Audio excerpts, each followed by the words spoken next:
दोस्तों नमस्कार, आप देख रहे हैं BR26 खेसारी और BR26 खेसारी चैनल में आपका स्वागत है।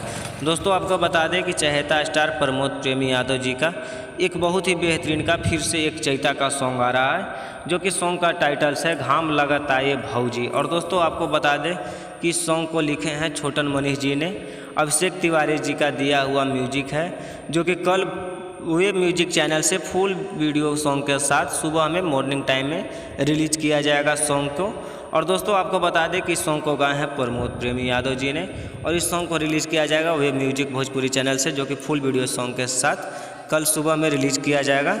और दोस्तों आपको बता दें कि आप लोग भी अगर प्रमोद प्रेमी जी का फ़ैन होंगे तो चैनल को सब्सक्राइब करके बेल आइकन को ऑल कर लीजिए, ताकि आपको हर भोजपुरी की खबर आपको सबसे पहले मिलता रहे BR26 खेसारी चैनल के माध्यम से। और दोस्तों आपको बता दें कि एक प्रमोद प्रेमी यादव जी का चैता का सॉन्ग आया है, उस सॉन्ग को आप लोग सुनिए। प्रमोद प्रेमी इंटरटेनमेंट चैनल से आया हुआ था।